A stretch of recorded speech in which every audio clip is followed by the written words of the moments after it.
The day has finally come where we are going to bury my son's placenta, which I've stored in freezers for 2 years. He's 2 years old.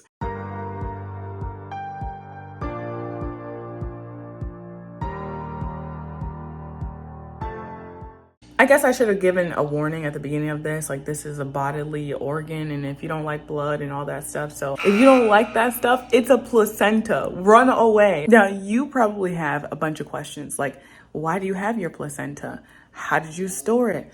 Why do you have it for 2 years? Have you traveled with it from one state to another, from one house to another? And the answer is yes. I have done all those things. We have stored this placenta in multiple homes, in multiple freezers, traveled across states, all because I knew that I wanted to bury it on our land. And when I had my son, we didn't have the land yet, and I was not going to just get rid of it. It was so special to me. I'll get into why, but first let's go and get this placenta. The backstory to why I even have this placenta, why I even have it, is because I had a home birth. I had an unassisted home birth. So that means that it was completely without a midwife, an OB, a doctor. It was just me and my husband. And I did make an entire video about why I did that. It's not on this channel. So if you want me to share it on this channel, I can. Just let me know in the comments. But anyway, so I had home birth, which means you birth a baby and a placenta. When we birthed this placenta, it was especially important to me, and that's because I had a traumatic hospital birth where they cut the cord when I requested not to cut the cord. So when my daughter was born, I asked them not to cut the cord right away, to let it stay attached to her. There's science behind it. You guys can look it up for yourselves. They did not honor my request. They cut the cord right away and severed that connection from the placenta to my baby against my wishes. Maybe not traumatic to some people. It was very traumatic to me, especially because they egregiously went against my request. Now, when I was pregnant with my second, I knew I didn't want to do that again. And especially when the baby was born, I knew that it was going to be really important to me to keep that placenta and the umbilical cord attached for as long as possible. So it's frozen right now, but let's look at it. 2 years old.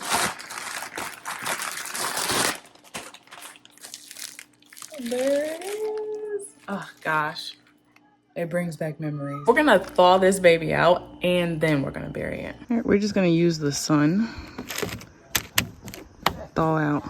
I can kind of see the umbilical cord somewhere in there. It's gray, but yes.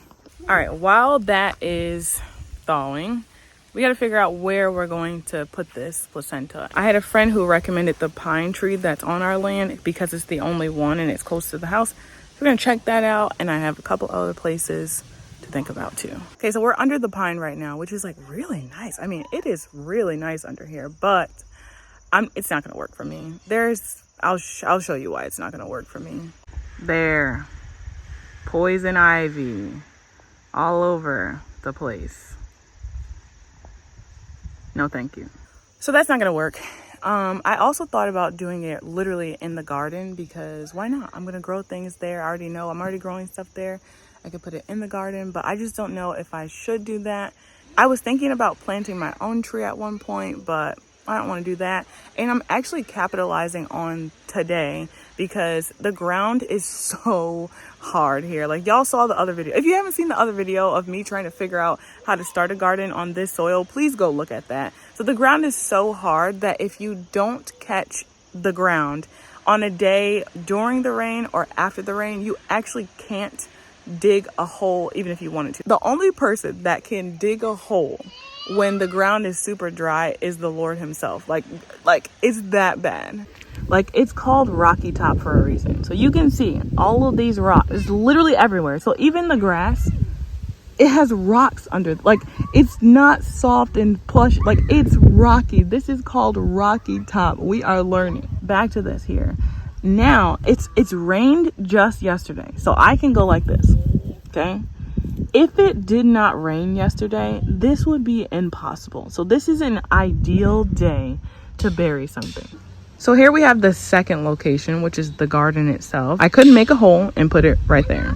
I don't really want to do that because it is a bodily organ, and I'm going to plant things in here for the fall garden, the fall and winter garden. So I really don't want to put my organ in the soil right now, but this is the ideal day to do that. So I think I'm going to rule the garden out for now. All right, we've reached the third location, and I think this is going to be it because eventually we're probably going to plant like trees over here, like some sort of functional trees. I've been researching a bunch of different options like fruit and nut trees, and I believe that putting the placenta there now before we're even ready to plant the trees will let it break down in the soil, and eventually it'll be a great source of nutrition when we actually put the trees in the ground.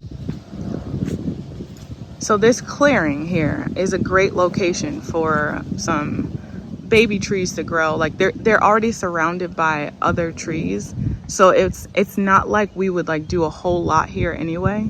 And I always like the way the sun just like perfectly hits this clearing over here. I mean, are you kidding me? Look at this. Look at this. I know this sounds dramatic, but it's like God prepared that spot for me to bury the placenta there. I think this is the winner. This is the place we're gonna put my placenta for the rest of her life. Kind of see the cord already. Oh my gosh, it's like it's yesterday. I know a lot of people like might wonder what's the big deal about a placenta. Like if you've had a hospital birth, they cut it and you don't even see it. Like a lot of mothers I know never even saw the placenta, don't know where it is, don't care about it, and like that's fine. But as I said in the beginning, this was like a trauma for me because I specifically knew that I wanted to keep the placenta attached to the baby. That was something that was important to me. That was a wish that I wanted honored, and it was ignored by the doctor. And so there was a trauma that was attached to it that was more than just like what the object, like what the organ was. It was more than that. So when I was pregnant again, we knew that we were going to be doing a home birth. Like I knew for sure that I wanted to redeem that moment. It was such an important moment that like down the line, when I was healing in postpartum the first time, I realized had a big impact on me that my wishes were ignored.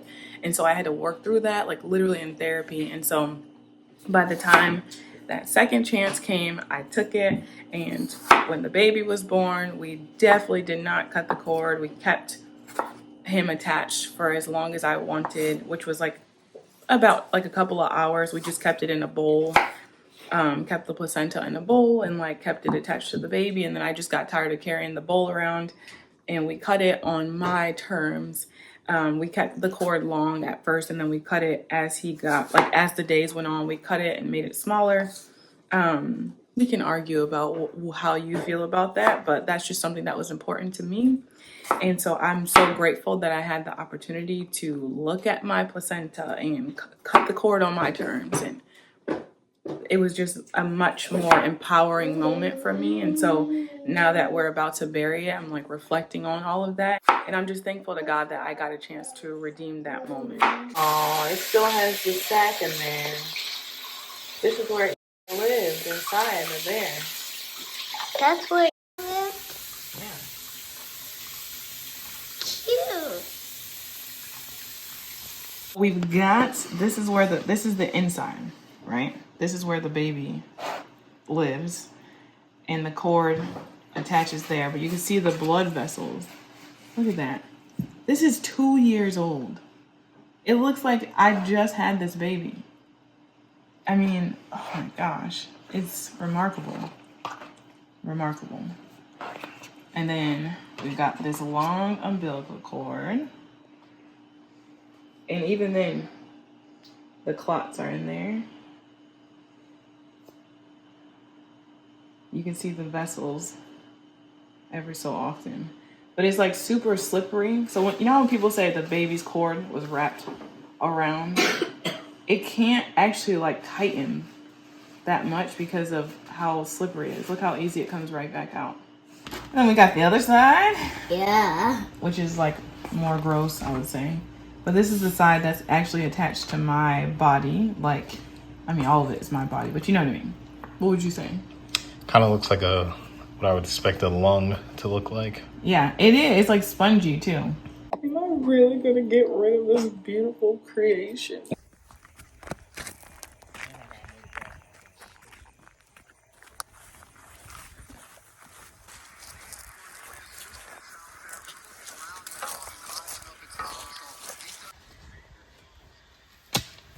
That's all bugs, all right.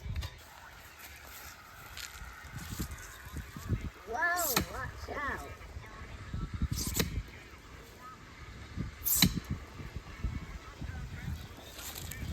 Done? Wait, watch out. Ah.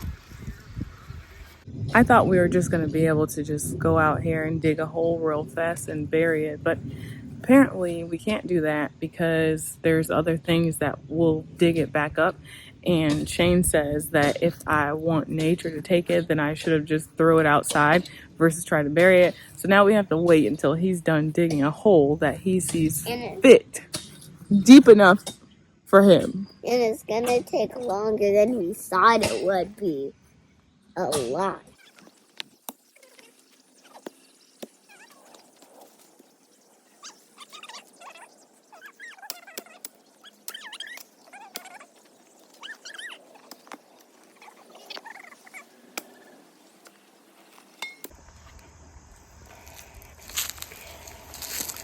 Goodbye, placenta. Thank you for the memories.